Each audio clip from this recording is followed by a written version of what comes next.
صاحبة قصة النهاردة بتقول: أنا ما كنتش أتخيل إن ممكن أكلم حد وأتعلق بيه ويحصل كده بينا وأنا متجوزة. أنا اسمي هالة وعندي 26 سنة. اتجوزت من 3 سنين ومعايا بنت صغيرة. جوزي شغال كهربائي، ومن حوالي 6 شهور بس جاله شغل كويس جدا في فندق في الغردقة.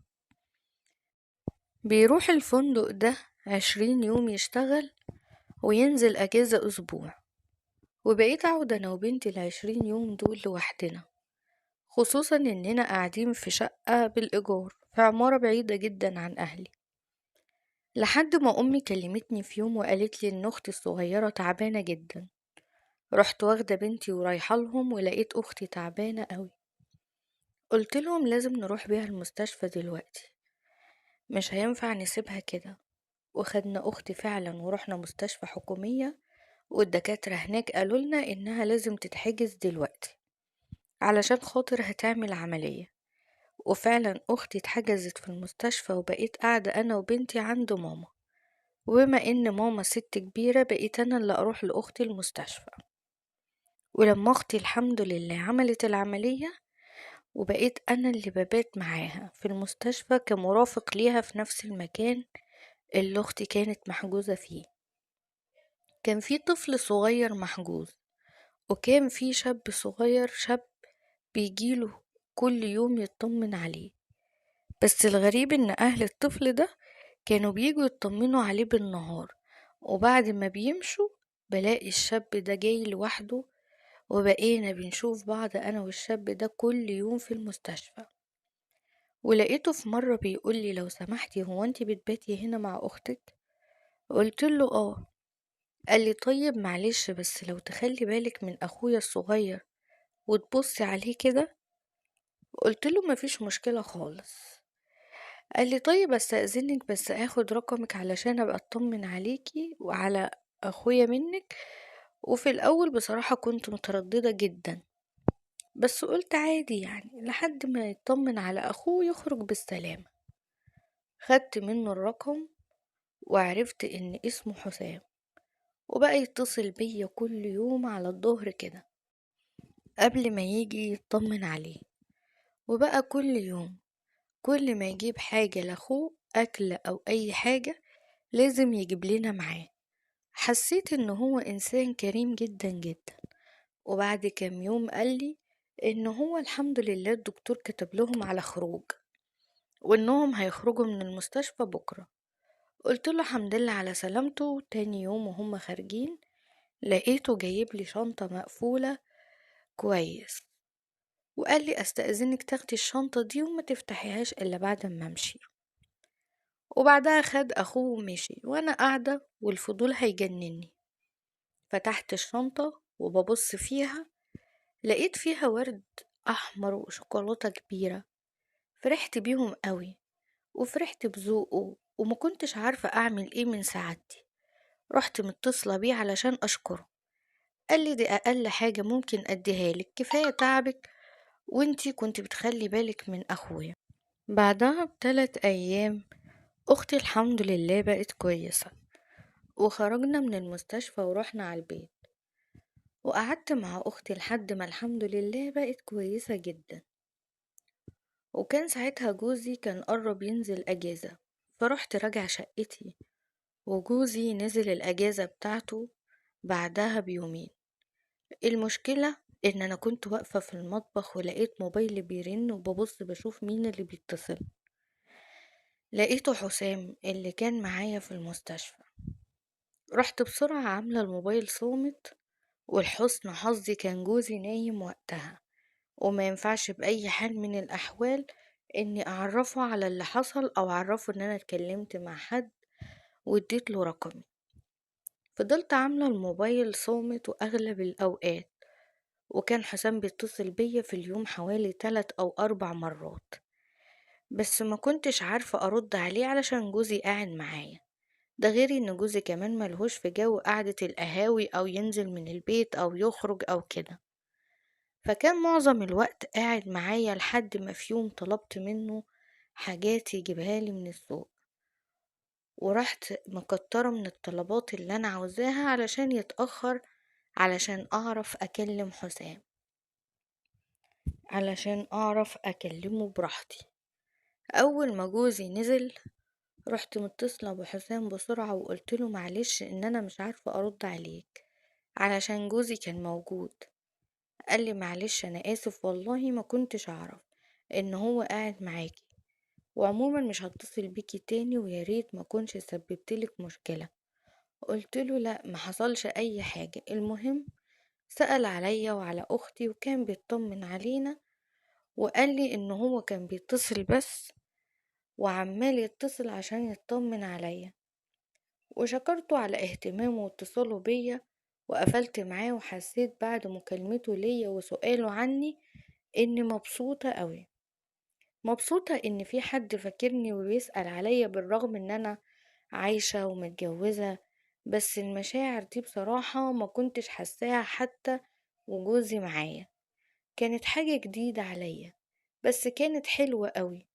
جوزي رجع من السوق وعملت الأكل واتغدينا، وطول ما أنا واقفة في المطبخ كل تفكيري في حسام لحد ما خلصت الأكل واتغدينا. وبعدها بيومين جوزي سافر الغردقة ورجع شغله، وموضوع قعدتي لوحدي ده كان تعبني نفسيا جدا، إن أنا مش لاقي حد يحس بيا أو يتكلم معايا أو يكون قريب مني. حتى لما جوزي بينزل أجازة أسبوع ويقعد معايا بقيت أحس إنه مش مهتم بيا وما بقاش في بينا أي مشاعر. وفي الوقت ده بالذات بدأت أفكر في حسام وأفتكر اللي كان بيعمله معايا لما كنا في المستشفى، وافتكرت كل التفاصيل اللي كانت بينا، والأول مرة أقرر إن أنا اللي أكلمه وأطمن عليه. معرفش أنا جبت الجراءة دي منين، بس حسيت إن أنا خلاص مش قادرة ولازم أتصل بيه. حسيت إن هو حد غالي عندي قوي وإنه وحشني جدا، وفعلا رحت متصلة بيه، رد عليا واتكلمنا مع بعض شوية كتير، وكنت مبسوطة جدا وانا بكلمه، وحكيت له على تفاصيل حياتي كلها. والمفاجأة انه طلع ساكن قريب مني، يعني المسافة بين العمارة اللي انا ساكنة فيها والبيت بتاعه حوالي 10 دقايق مشي. وعرفت منه ان هو مش متجوز وشغال في العقارات، وانا عرفته ان انا متجوزة من 3 سنين، وجوزي طول الوقت مسافر وبكون قاعدة لوحدي معظم الوقت. بدأت انا وحسام نتكلم تقريبا كل يوم في التليفون، لحد ما لقيته في مرة اعترف لي فيها ان هو بيحبني وان هو عايز يشوفني ونخرج سوا.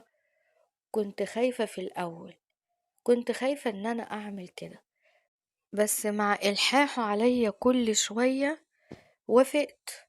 وفي اليوم اللي بقابل فيه حسام باخد بنتي أوديها حضانة الصبح وارجع أخدها الساعة 5 بالليل. لما بخلص خروجتي مع حسام أنا شفت حاجات ما شفتهاش في حياتي مع جوزي ولا حتى في فترة الخطوبة.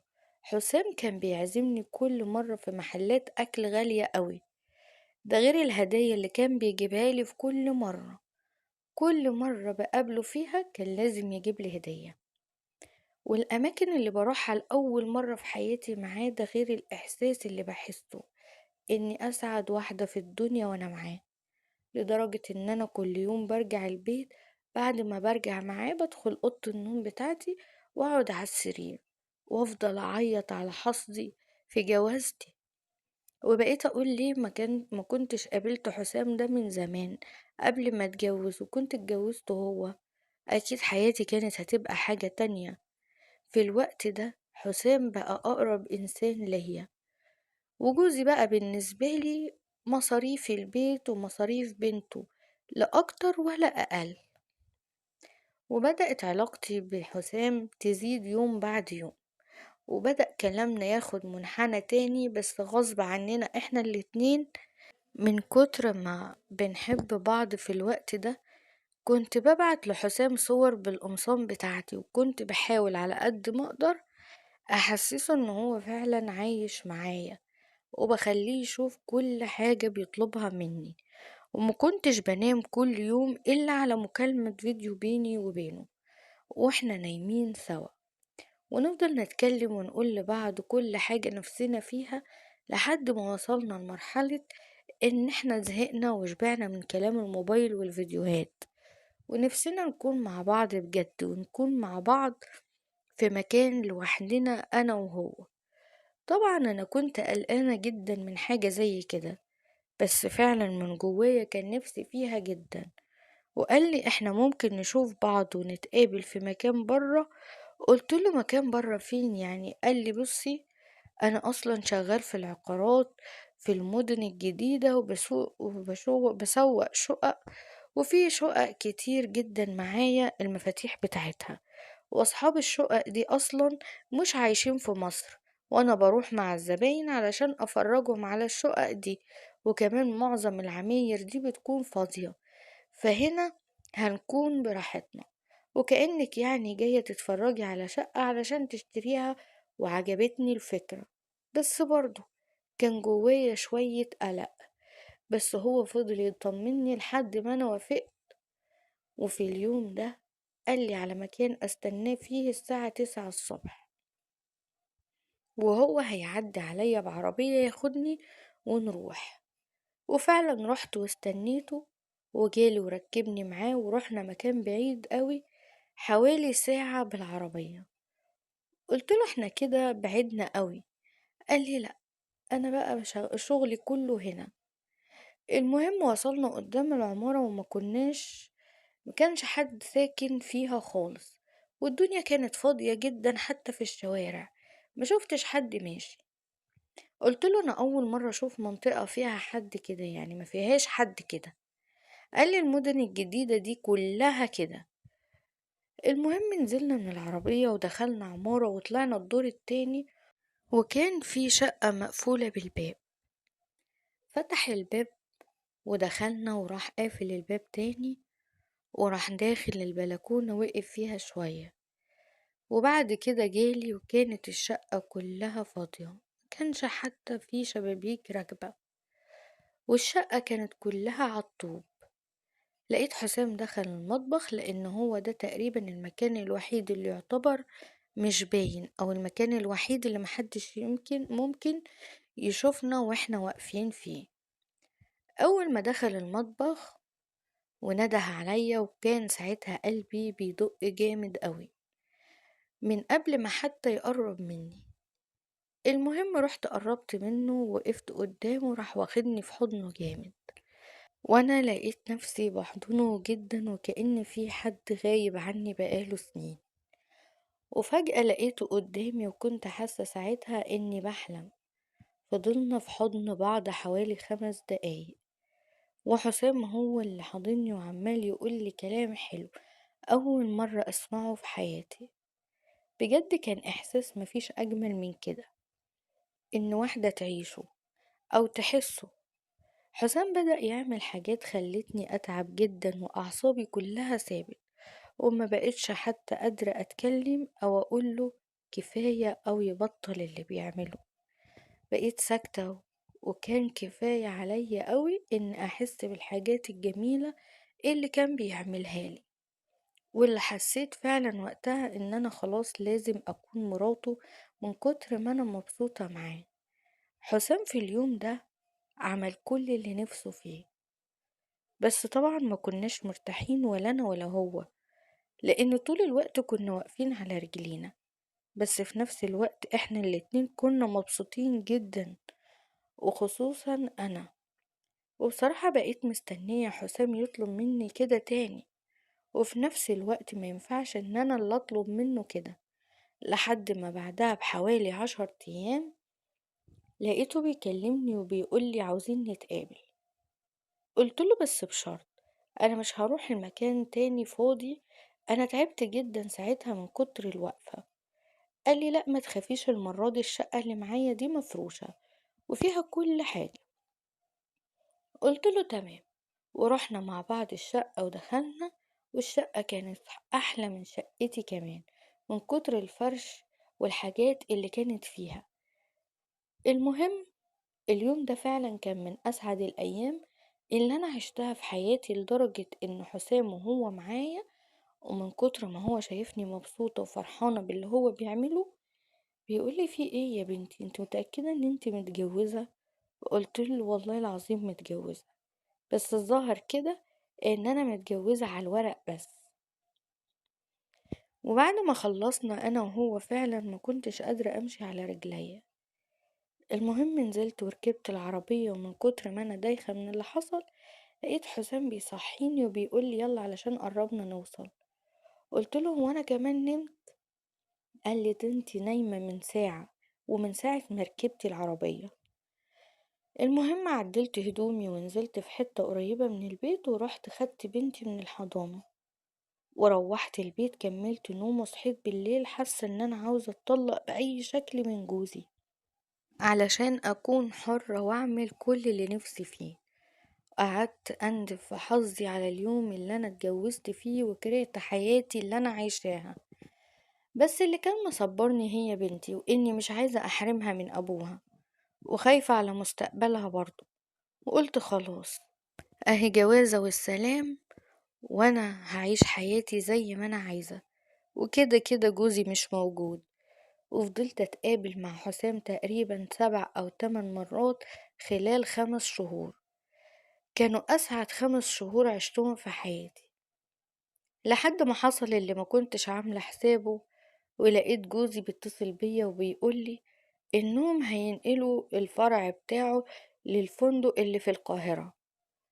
عملت نفسي وانا بكلمه ان انا فرحانة ان هو هيبقى معانا، بس انا من جوايا كنت مخنوقة اخر خنقة، لانه كده هيكون معايا كل يوم.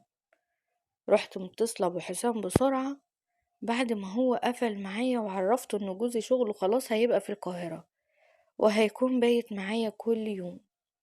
وقلت له: اوعى تتصل بيا في اي وقت سواء بالنهار او بالليل، وانا اللي هبقى اتصل بيك لما هو ما يكونش موجود. ورحت ماسكة الموبايل بتاعي ومسحة كل الرسائل اللي بيني وبين حسام وكل الصور اللي كنت متصوراها لحسام. وجوزي نزل بقى وبقى يبات معايا، وطبعا لما بقى يجي ينام معايا ما بقتش احس منه بأي حاجة، كأنه مش نايم معايا. فبقيت اعمل نفسي ان انا مبسوطة معاه، لكن في الحقيقة انا من جوايا بقيت اقارن بينه وبين حسام، لدرجة اني عشان احاول احس منه بأي حاجة بقيت اتخيل ان حسام هو اللي معايا. بس للأسف حسيت ان حسام مش هيتعوض، ولا هعرف اعيش حياتي او اكون مبسوطة الا معاه. انا هتجنن ومش عارفة اعمل ايه. قلبي وعقلي مع واحد، وللأسف متجوزة واحد تاني، ومش عارفة ولا قادرة اتحكم في مشاعري من ناحية حسام خالص. حاسة ان حسام لو ما بقاش في حياتي، حياتي كلها هتقف، وانا نفسي ممكن يجرالي حاجة.